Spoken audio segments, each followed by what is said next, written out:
नमस्कार बच्चों, सभी प्रथम पीयूसी छात्रों को मैं आज की क्लास को स्वागत करती हूँ।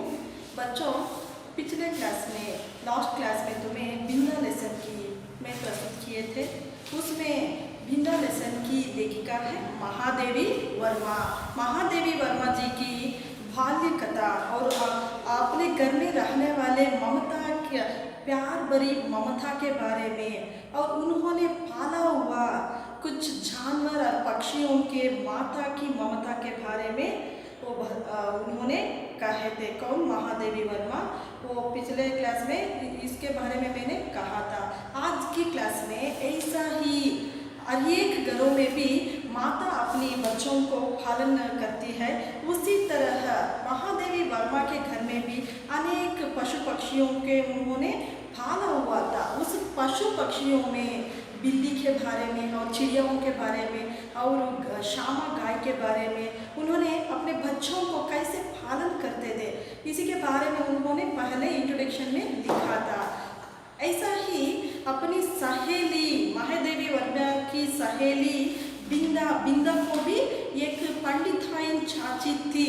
उस चाची ने बिंदा को कैसे संभाल करती थी अपने घर में। उनका घर, महादेवी वर्मा के घर अपनी सहेली का घर आजू बाजू में था, इसीलिए बिंदा की घर की पूरे विषयों को, समाचारों को उन्होंने अपने घर के ऊपर छत पर जाकर देखते थे।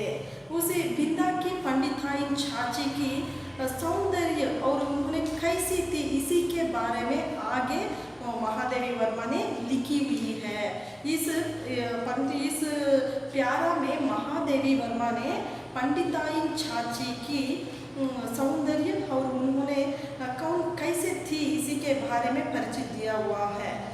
बिंदा के भी तो माँ थी, जिन्हें हमें पंडिताइन चाची और बिंदा नई अम्मा कहती थी। हमारे जैसे मम्मी की तरह बिंदा को भी एक नई अम्मा थी, उनके घर में एक नई अम्मा थी।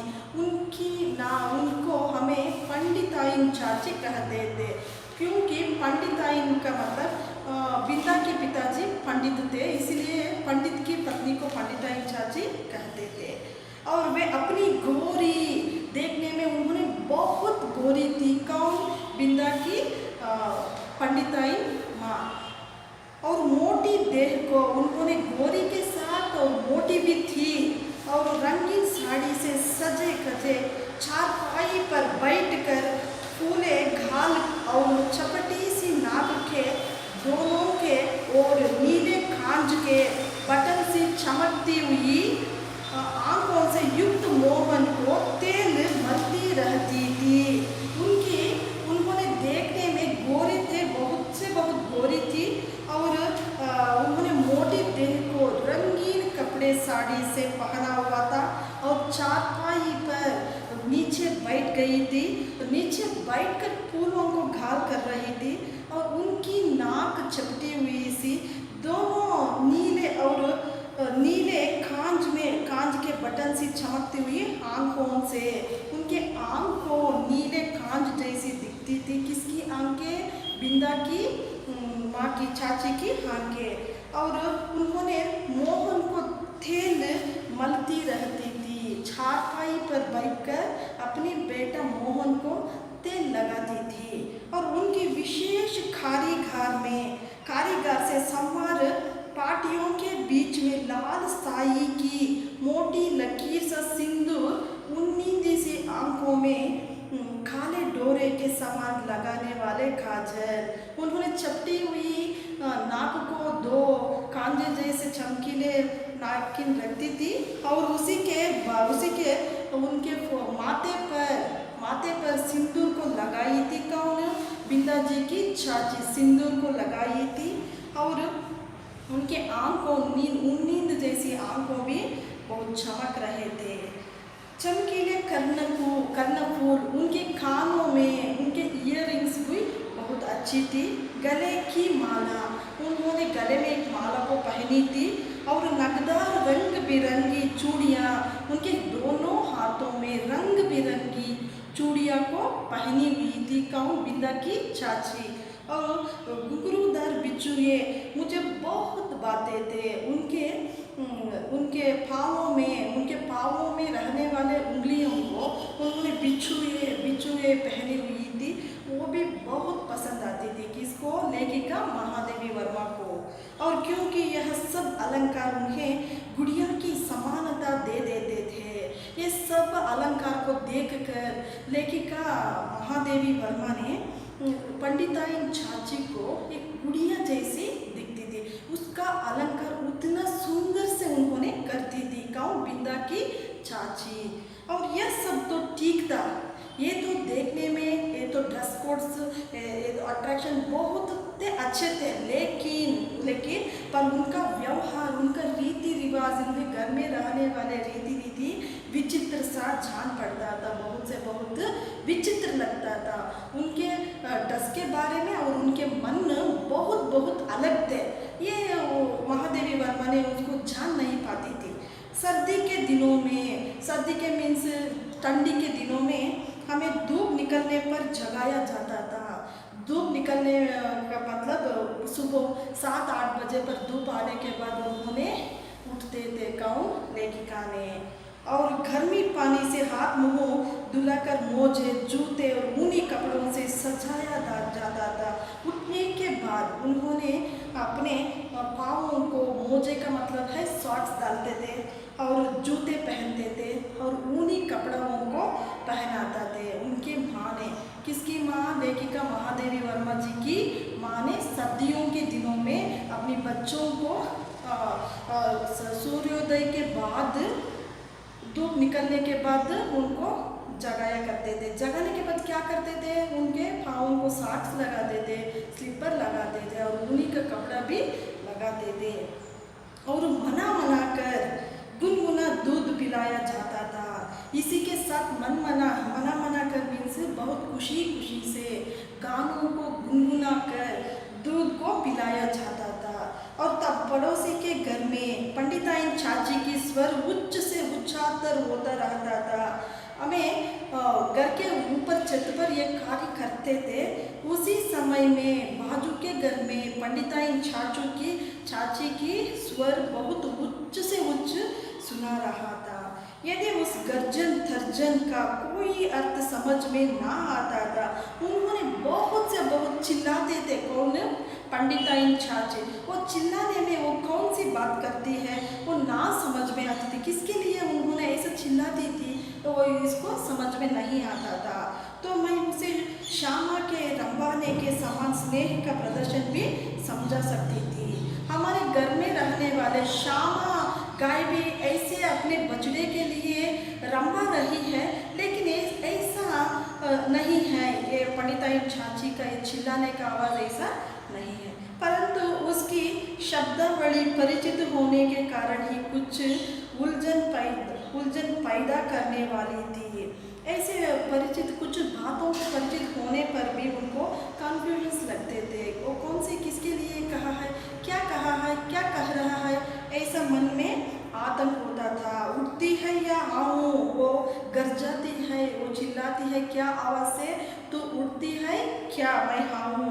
बैल कैसे दीदे क्या निकल रही हो, बैलों से क्या दीदे को निकल रहे हो तुम। मोहन का दूध कब गर्म होगा, मेरे बेटा को तुम दूध को कब गर्म करके देती हो। अभागी मती भी नहीं, अभागी का मतलब है दुर्भाग्यवती, तुम्हें भाग्यहीन हो, किसके लिए तुम जी रहे हो, तुम मरने हो तो अच्छा रहता था। मोहन का और आदि वाक्यों में जो कठोरता की धारा बहती रहती थी, ऐसे ही जोर से चिल्लाकर बिंदा की चाची ने कठोर स्वर से बातें कर रही है, उसे मेरे अबोध मन भी जान ही लेता था। ऐसा ही मेरा मन में भी अज्ञान अवस्था में थी, मेरा मन में भी वो बातों को मैं समझ में नहीं आता था। कभी कभी जब मैं ऊपर की छत पर जाकर उस घर की कथा समझने का प्रयास करती थी, मैंने कभी हमारे घर के छत पर जाकर वो बाजू घर में का समाचार सुनने का एक शौक था। तब मुझे मैली धोती लपेटे हुए बहुत गंदे से गंदे, मैली का मतलब गंदे से गंदे कपड़े लपेटे हुए बिंदा ही आंगन से चौके तक फिरकनी सी नाचती दिखाई देती। चौके तक मीन्स कॉर्नर साइड से यहाँ से वहाँ, वहाँ से यहाँ, ऐसा नाच कर काम करने जैसे दिखती थी। किसको? बिंदा। बिंदा ऐसे काम करने को, एक नृत्य करने जैसी दिखती थी लेखिका महादेवी वर्मा को। और उसका कभी झाड़ू देना, इसके कामों के बारे में कह रही है, एक झाड़ू इधर से लेना देना, और कभी आग जलाना, और कभी आंगन के नल से कलसी में पानी लाना, कलसी का बिंगी में पानी उठाकर लाना। ऐसा कभी नई अम्मा को दूध का कटोरा देने जाना। ऐसा ही आंगन में एक बार दूध देने के लिए जाती है, एक बार पानी भरने के लिए जाती है, एक और लकड़ियाँ जलाती है। ऐसा उन्होंने हर एक काम भी लेखिका महादेवी वर्मा को नृत्य करने जैसी दिखती है। और मुझे बाजीगर के तमाशे जैसे लगता है। बाजीगर मीन्स जादूगर। एक जादूगर ने एक मिनट के लिए कैसा इधर उधर अगर ऐसा दिखाता है, उस तरह मेरे सहेली बिंदा दिख रही है। और क्योंकि मेरे लिए तो वे सब कार्य असंभव से थे, मेरे लिए मुझ में ऐसा काम मुझे नहीं होता था। लेकिन ये दोनों में भी आयु उम्र एक से एक कुछ गैप थे। उन्होंने 21 साल के सखिया जैसे थे। और पर जब उस विस्मित कर देने वाले कौतुक की उपेक्षा कर पंडिताइन चाची का कठोर स्वर गूंजने लगता है, उस विस्मित कर मैंने चकित होकर, कौतुक की उपेक्षा मीन्स उदासीनता कर पंडिताइन चाची का कठोर स्वर, ये क्या तभी काम करने समय कुछ देर हो गया तो उदासीन हो गया तो बहुत कठोर स्वर से गूंजती थी, जिसमें कभी कभी पंडिताइन जी की गुटकी का फुट भी रहता था। अब कभी कभी पंडिताइन चाची भी धमका देती थी। और तब न जाने किस दुख की छाया मुझे घेरने लगती है।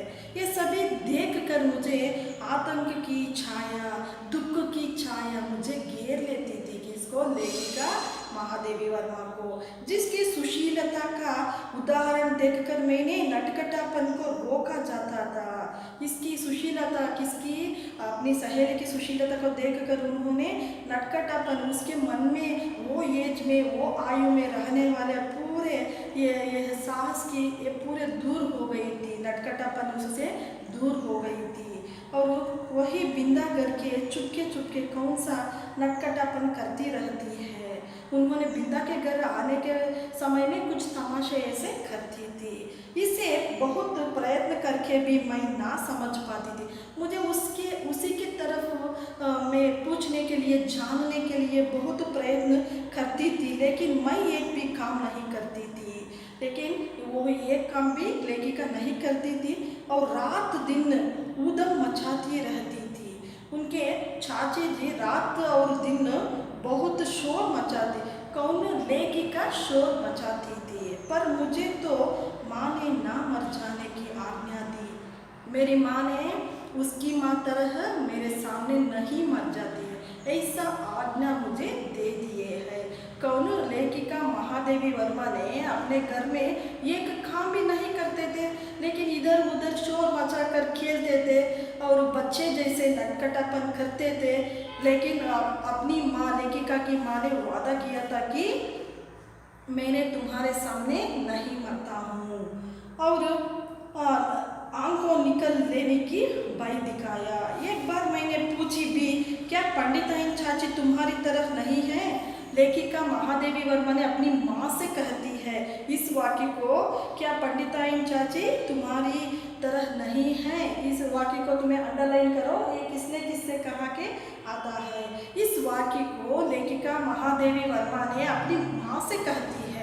अपने घर के बाजू में रहने वाली बिंदा के स्थिति को देखकर, अपनी पंडिताइन चाची के कामों को देखकर एक दिन बिंदा ने अपनी माँ से कहती है, क्या तुम्हारे जैसे पंडिताइन चाची क्यों नहीं है?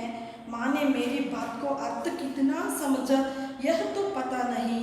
इसी के बारे में कहानी के लिए मेरी माँ ने मुझ पर, मेरे साथ कितने कितने से कितने बातों तो उसके बारे में कहे, लेकिन मेरे मन में नहीं आया।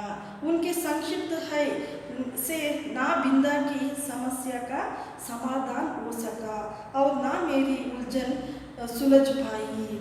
मेरे समस्या भी उसको परिहार नहीं दिए। बिंदा मुझसे कुछ बड़ी ही रही होगी। मेरे साथ में मैंने कंपेयर किया तो मेरे से कुछ ही बड़ी है, परंतु उसका नाटापन देखकर ऐसा लगता था मानो किसी ने ऊपर से दबाकर उसे कुछ छोटा कर दिया हो। बिंदा मेरे से ज़रा सी बड़ी है, लेकिन उसको देखने में वो मेरी सी बहुत छोटी जैसी दिखती थी। ना पता है भगवान ने उसे ऐसा रूप दिए है। दो पैसों में आने वाली कंजड़ी के ऊपर चढ़ी हुई झिल्ली के समान पतले चर्म से मड़े और भीतर की हरी हरी नसों की झलक देने वाली उसके दुबले हाथ पैर ना जाने किस अज्ञात भय से अवसन रहते हैं। इसके शरीर बहुत सूखा है और इसके हाथों बहुत दुबले हैं। ऐसा उसके पाँव भी बहुत दुबले हैं। किस तरह ऐसा इसी तरह इसका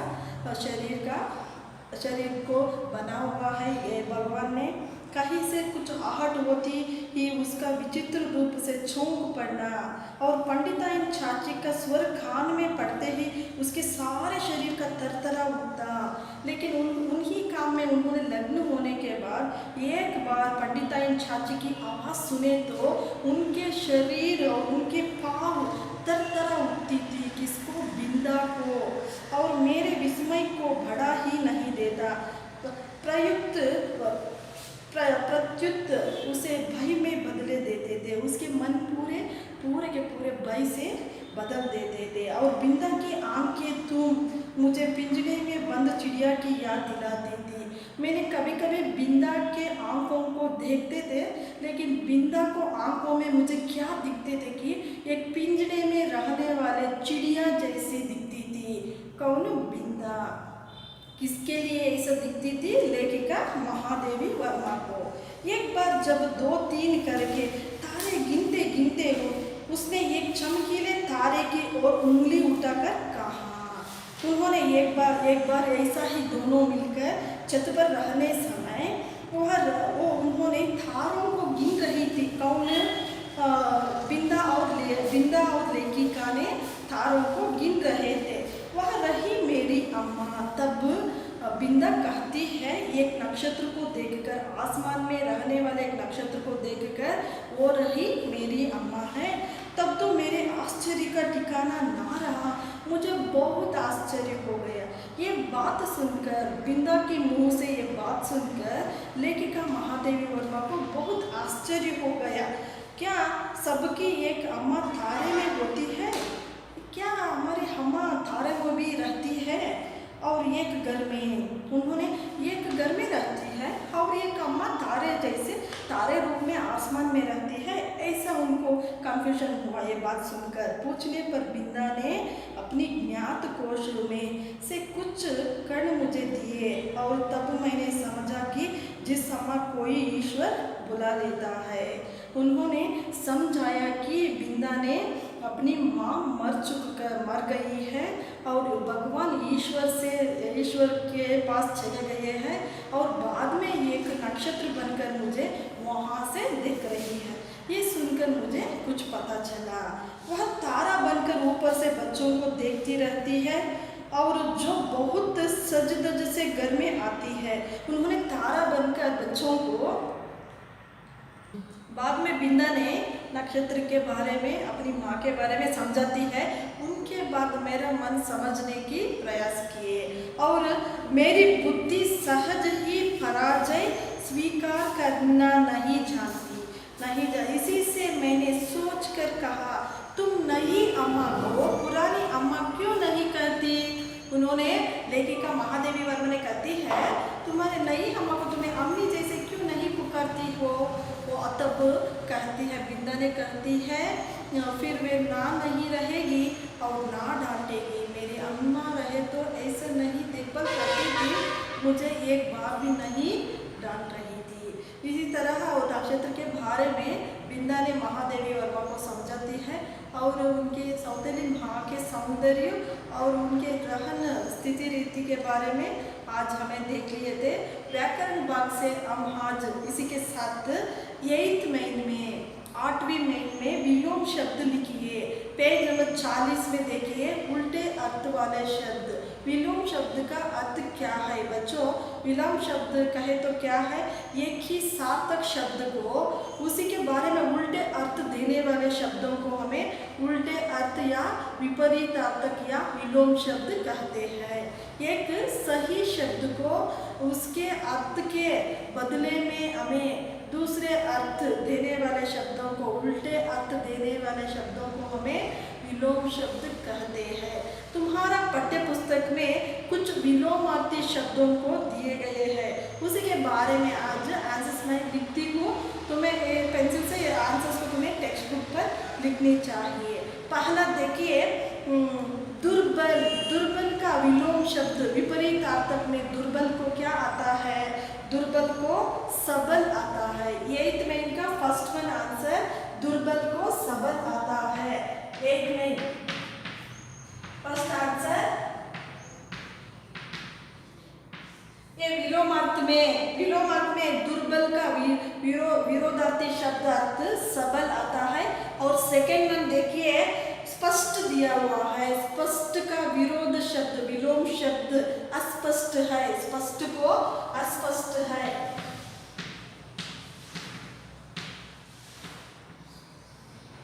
स्पष्ट अस्पष्ट। और ज्ञात ज्ञात को अज्ञात आता है। 3वीं अज्ञात।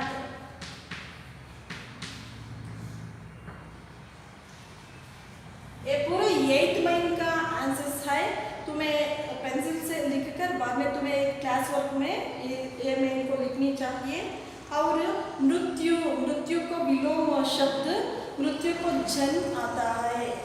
4वीं जन्म। मृत्यु को जन्म आंसर। और 5th वन देखिए स्वर्ग को विलोम रूप नरक। स्वर्ग को विलोम रूप नरक है। और पुण्य को विलोम रूप कौन सी है? पाप है। पुण्य को पाप है। और सुंदर को असुंदर भी आता है, कुरूप भी आता है। सुंदर को कुरूप। और 8वीं देखिए 8वीं न्याय को उत्तर कौन सी आता है? अन्याय आता है। न्याय को अन्याय।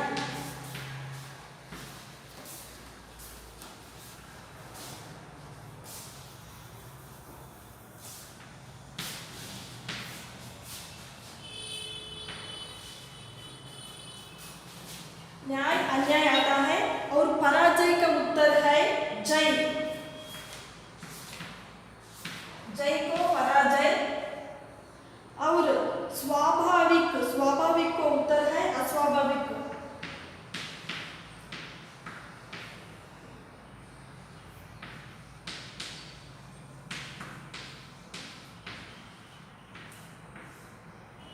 अस्वाभाविक आता है।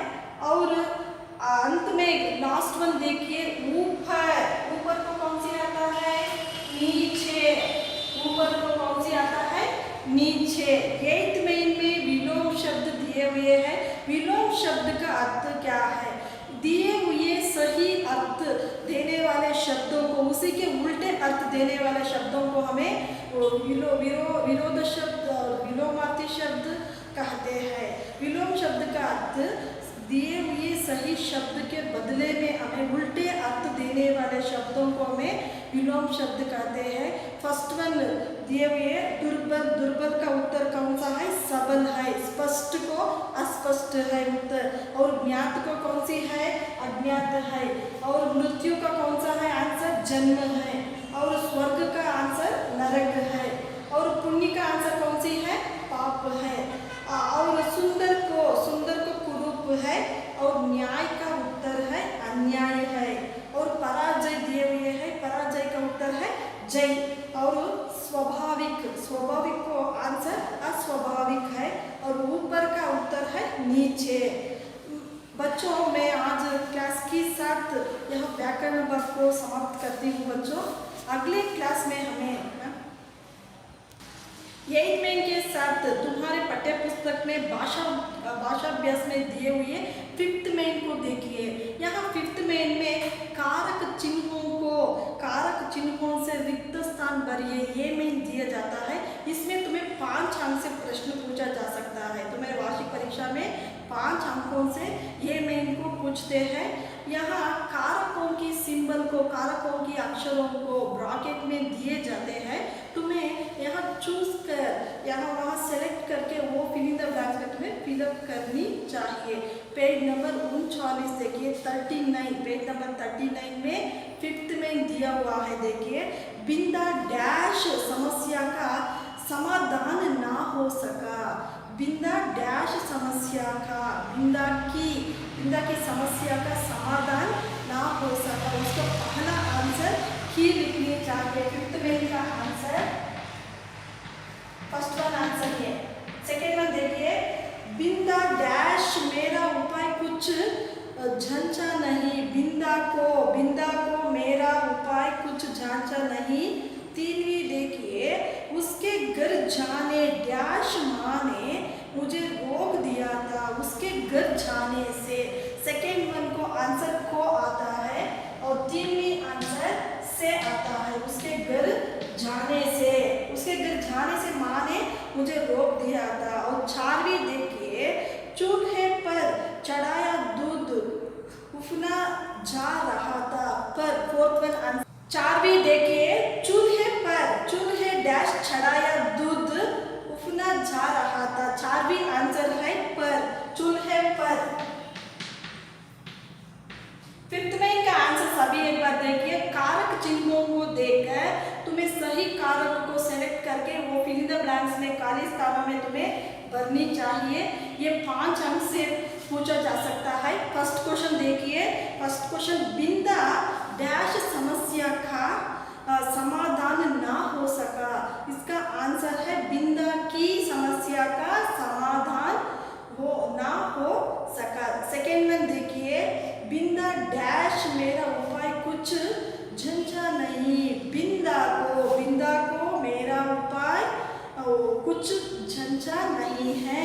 3वीं देखिए उसके घर जाने डैश माँ ने मुझे रोक दिया था। उसके घर जाने से और लिखनी चाहिए। उसके घर जाने से माँ ने मुझे रोक दिया था। 4वीं देखिए चूल्हे डैश चढ़ाया दूध उफना जा रहा था।